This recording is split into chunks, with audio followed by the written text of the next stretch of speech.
Hello बच्चों, hi I Purvi. Welcome to our personal tutor channel. आज हम लोग कक्षा 6 बाल राम कथा के प्रश्न अभ्यास करने वाले हैं। पहला प्रश्न है, पुस्तक के पहले अध्याय के पहले अनुच्छेद में लेखक ने सजीव ढंग से अवध की तस्वीर प्रस्तुत की है। तुम भी अपने आसपास की किस जगह का ऐसा ही बारीक चित्रण करो। यह जगह मोहल्ले का चबूतरा, गली की चहल पहल, सड़क का नज़ारा आदि कुछ भी हो सकता है जिससे तुम अच्छी तरह परिचित हो। इसका उत्तर है, हम आगरा से अच्छी तरह परिचित है। यह एक ऐतिहासिक महत्व का नगर है। यह मुगल काल से शान शौहरत वाला नगर रहा है। आगरा में विश्व प्रसिद्ध ताजमहल है। इसे शाहजहां ने अपनी प्यारी बेगम मुमताज महल की याद में बनवाया था। यह सफ़ेद संगमरमर से निर्मित है और तथा वास्तुकाल का उत्कृष्ट नमूना है। आगरा में दिल्ली में लाल किला भी अत्यंत भव्य इमारत है। यहाँ से ताज के दर्शन किए जा सकते हैं। आगरा से कुछ दूरी पर फतेहपुर सीकरी है। इसे कुछ समय के लिए अकबर ने अपनी पहली राजधानी बनाया था। आगरा के अनेक बाजार प्रसिद्ध है। फुलट्टी बाजार, किनारी बाजार, राजा की मंडी। आगरा दाल मोठ पैठा के लिए प्रसिद्ध है। अब दूसरा प्रश्न है, विश्वामित्र जानते थे कि क्रोध करने से यज्ञ पूरा नहीं होगा, इसलिए वे क्रोध को पी गए। तुम्हें भी कभी कभी गुस्सा आता होगा। तुम्हें कब कब गुस्सा आता है और उसका क्या परिणाम होता है?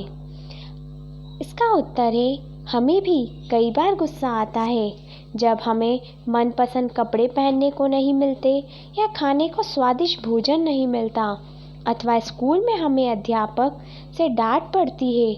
इन सभी अवसरों पर हमें क्रोध आ जाता है।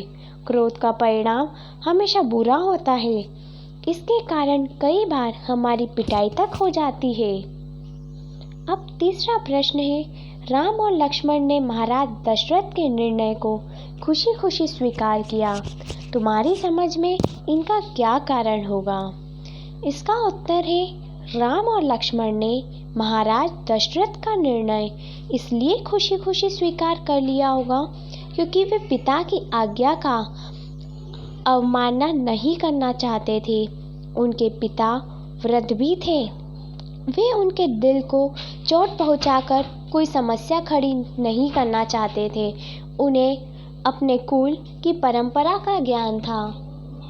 चौथा प्रश्न है, विश्वामित्र ने ये जानकर और वनस्पतियाँ जंगल की शोभा है, इससे कोई डर नहीं है, उन्होंने ऐसा क्यों कहा? इसका उत्तर है, विश्वामित्र ने ऐसा इसलिए कहा ताकि राम और लक्ष्मण जानवरों और वनस्पतियों के महत्व को जान सके। वे सभी प्रकृति के आवश्यक अंग हैं। इनसे हमें कोई खतरा नहीं होता, अतः इनसे डरने की कोई आवश्यकता नहीं है। पांचवा प्रश्न है, लक्ष्मण ने शूर्पणखा के नाक कान काट दिए। क्या ऐसा करना उचित था? अपने उत्तर का कारण बताओ। हमारी दृष्टि में ऐसा करना उचित नहीं था। लक्ष्मण किसी अन्य उपाय से शूर्पणखा को दंडित कर सकते थे। स्त्री पर हाथ उठाना अथवा उसे शारीरिक चोट पहुंचाना उचित नहीं माना जा सकता। वे उसे गिरा सकते थे। नाक कान काटना भावावेश में उठाया गया कदम था। अब छठा प्रश्न है, विश्वामित्र और कैकेयी दोनों ही दशरथ को रघुकुल के वचन निभाने की प्रथा याद दिलाते हैं। तुम अपने अनुभवों की मदद से बताओ कि क्या हमेशा दिया हुआ वचन निभाना संभव होता है? अपनी ज़िंदगी से जुड़ी ऐसी कोई घटना कक्षा में सुनाओ। तो इसका उत्तर हम इस प्रकार लिख सकते हैं, कई बार जब वचन दिया जाता है तब परिस्थिति कुछ और होती है, लेकिन वचन का पालन करते हुए परिस्थिति में भारी बदलाव आ जाता है और वचन को निभाना संभव नहीं हो पाता। मैं अपने जीवन की एक घटना बताता हूँ। जब मेरे पास धन था तब मेरे मित्र की सदा सहायता करते रहने का वचन दिया था। मित्र को 4 वर्ष बाद धन की आवश्यकता हुई।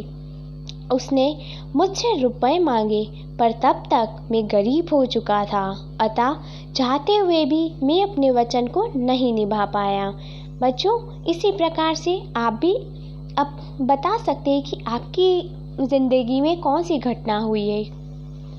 7वां प्रश्न है, मान लो कि तुम्हारे स्कूल में राम कथा को नाटक के रूप में खेलने की तैयारी चल रही है। तुम इसे नाटक में उसी पात्र की भूमिका निभाना चाहते हो जो तुम्हें सबसे ज़्यादा अच्छी, दिलचस्प या आकर्षक लगती है। वह पात्र कौन सा और क्यों?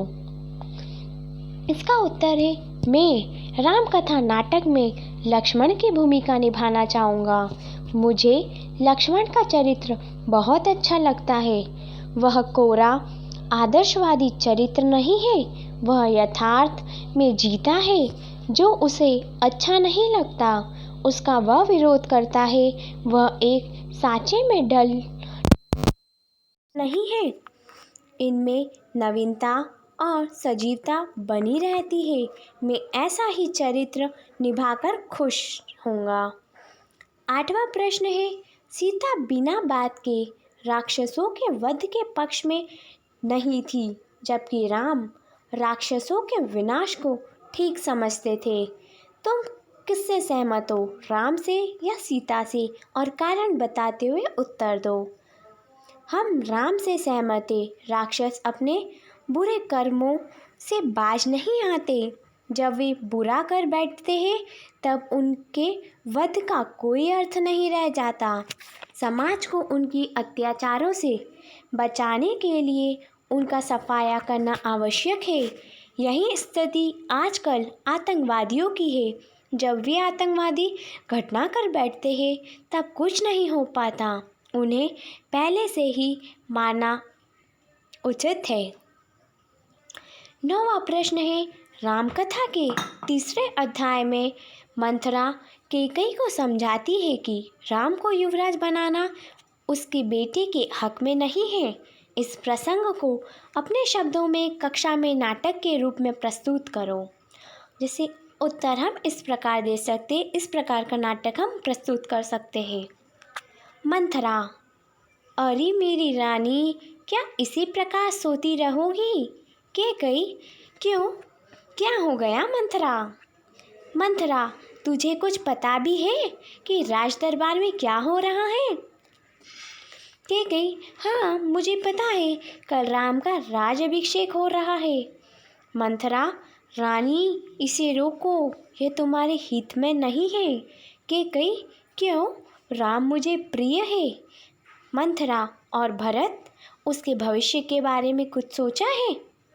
कैकेयी, क्यों, भरत को क्या हुआ? मंथरा, भरत राम का दास बनकर रह जाएगा। तुम रानी के स्थान पर दासी बन जाओगी। कैकेयी, हाँ तो मैं क्या करूँ? मंथरा, तुम राजा दशरथ को अपने वचनों की याद दिलाकर भरत के लिए राज अभिषेक और राम के लिए 14 वर्ष का वनवास मांग लो। कैकेयी, मैं भला ऐसा कैसे कह पाऊँगी? मंथरा, अरे मेरी भोली रानी, मेले कपड़े पहनकर कोप भवन में चली जाओ। राजा से बात मत करो। जब वे मानने लगे तो अपने वचन मांग लेना। कैकेयी, मेरी युक्ति तो ठीक प्रतीत होती है। 10वां प्रश्न है, तुमने अध्याय 2 और 6 में राक्षसों द्वारा मुनियों को परेशान करने की बात पढ़ी। राक्षस ऐसा क्यों करते थे? क्या यह संभव नहीं था कि दोनों शांतिपूर्ण वन में रहते? कारण बताते हुए उत्तर दो। इसका उत्तर ये है, राक्षस विध्वंस करके आतंक फैलाते हैं। इससे वे लोगों को आतंकित करके अपना महत्व प्रतिपादित करते हैं। वे शांतिपूर्वक रह ही नहीं सकते। शांतिपूर्वक रहने पर वे राक्षस रह ही नहीं जाएंगे। 11वां प्रश्न है, हनुमान ने लंका से लौटकर अंगद और जामवंत को लंका के बारे में क्या क्या बताया होगा? इसका उत्तर है, हनुमान ने लंका से लौटकर अंगद और जामवंत को लंका के बारे में यह बताया होगा, लंका सोने से निर्मित है। लंका चारों ओर से सुरक्षित बनाई गई है। वहाँ का राजा रावण ऊंचे सिंहासन पर बैठता है। वहाँ के महल भव्य है। वहाँ अनेक राक्षसियों रहते हैं।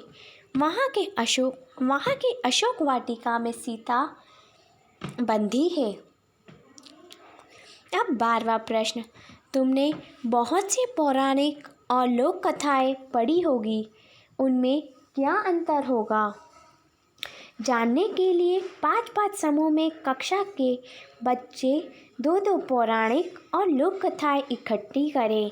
कथा यानी कहानी, भाषा आदि के लिहाज से दोनों प्रकार की कहानियों का विश्लेषण करें और उनमें अंतर को लिखें। उत्तर लिख सकते हैं, पौराणिक कथाएं धार्मिक मान्यता पर आधारित होती है। उनमें कोई ना कोई देवी देवता का संबंध जुड़ा होता है। लेकिन लोक कथाएं वे कथाएं हैं जो लोक जीवन में प्रचलित है। ये जन जीवन से जुड़ी होती है। बच्चे इस तरह की कथाएं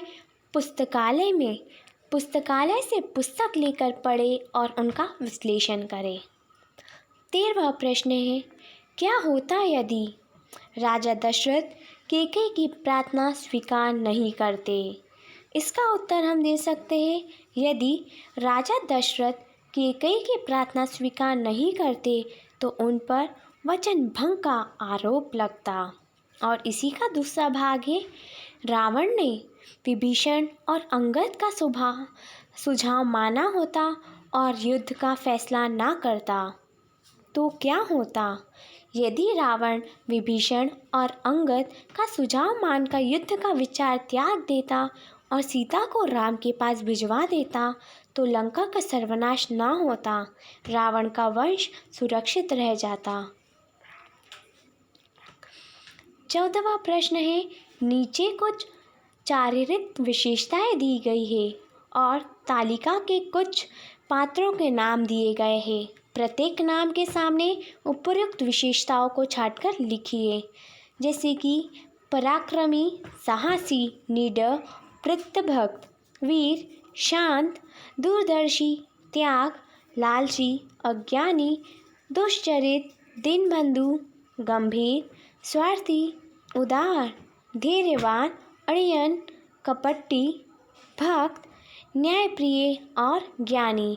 अब पात्र इस प्रकार दिए हुए हैं, राम, रावण, सीता, हनुमान, लक्ष्मण, विभीषण और कैकेयी।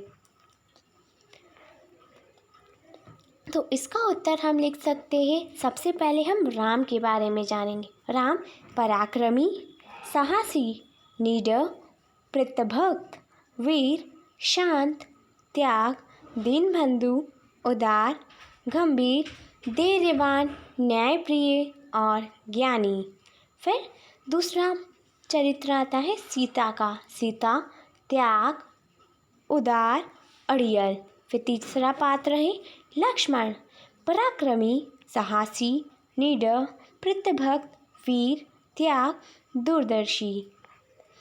कैकेयी लालची, अज्ञानी, दुष्चरित, अड़ियल और स्वार्थी।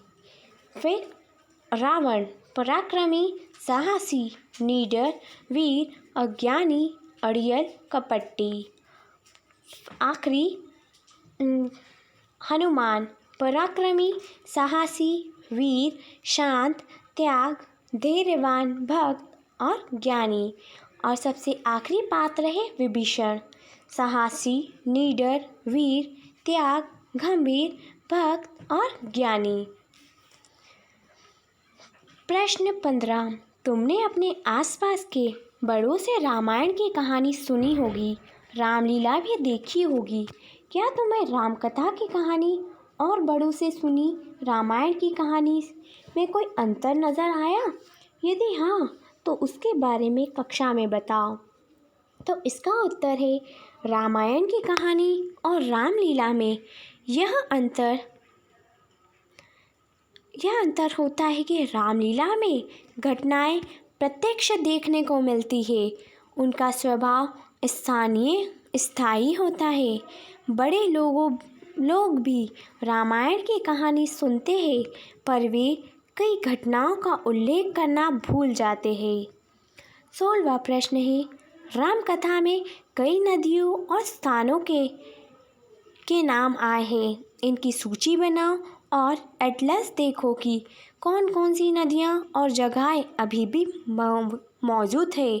यह काम तुम 4-4 के समूह में कर सकते हो। इसका उत्तर है, राम कथा में आई नदियाँ सरयू, गंगा, गोदावरी, गंडक, गोमती। 17वां पाठ है, प्रश्न है, यह राम कथा वाल्मीकि की रामायण पर आधारित है। इसके अलावा तुलसीदास की रामचरितमानस और शिक्षक की मदद से इनके बारे में जानकारी इकट्ठी करो और उससे चार्ट पेपर पर तैयार कर कक्षा में लगाओ। जानकारी प्रस्तुत करने के निम्नलिखित बिंदु हो सकते हैं। रामकथा का नाम, रचनाकार का नाम, भाषा या प्रांत। तो इसका उत्तर है, रामकथा का नाम श्री रामचरितमानस, रचनाकार का नाम गोस्वामी तुलसीदास, भाषा अवधी अवध, पूर्वी उत्तर प्रदेश। इस जानकारी के आधार पर विद्यार्थी चार्ट पेपर तैयार करें। 18वां प्रश्न, नगर में बड़ा समारोह आयोजित किया गया धूमधाम से। एक दिन राजमहल में ऐसी ही चर्चा चल रही थी, गहन मंत्राण। 5 दिन तक सब ठीक चल रहा था, शांति से। रामकथा की इन पंक्तियों में कुछ वाक्य केवल 1 या 2 शब्दों के हैं। ऐसा लेखक ने किस बात पर बल देने के लिए, उसे प्रभावशाली बनाने के लिए या नाटकीय बनाने के लिए किया है? ऐसा कुछ उदाहरण पुस्तक से छांटो और देखो कि इन 1-2 शब्दों के वाक्य को पिछले वाक्य में जोड़कर रखने से बात के असर में क्या फ़र्क पड़ता है।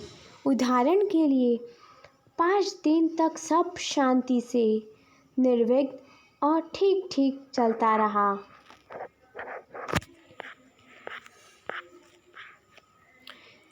अब इसका आंसर है, जैसे उत्तर, अन्य वाक्य, वे चलते रहे नदी के घुमाव के साथ साथ। पिछले वाक्य से जोड़ने पर वे नदी के घुमाव के साथ साथ चलते रहे। दूसरा, नदी पार जंगल था, घना दुर्गम। पिछले वाक्य से जोड़ने पर नदी पर घना दुर्गम जंगल था। तीसरा, पीठ पर तुणीर, हाथ में धनुष, प्रत्यंचा चढ़ी हुई। पिछले वाक्य से जोड़ने पर पीठ पर तुरीण, हाथ में धनुष और पचयंत्रा चढ़ी हुई थी। चौथा, मुझे बताओ अस्वस्थ हो। पिछले वाक्य से जोड़ने पर मुझे बताओ कि क्या तुम अस्वस्थ हो। पांचवा, महाराज पलंग पर पड़े हैं, बीमार दिनहन। पिछले वाक्य से जोड़ने पर महाराज पलंग पर बीमार दिनहीन अवस्था में पड़े हैं। छठा, वे गंगा किनारे पहुंच गए, श्रृंगलेश्वरपुर गांव में। पिछले वाक्य से जोड़ने पर वे गंगा किनारे श्रृंगवीरपुर गांव में पहुंच गए। Thank you.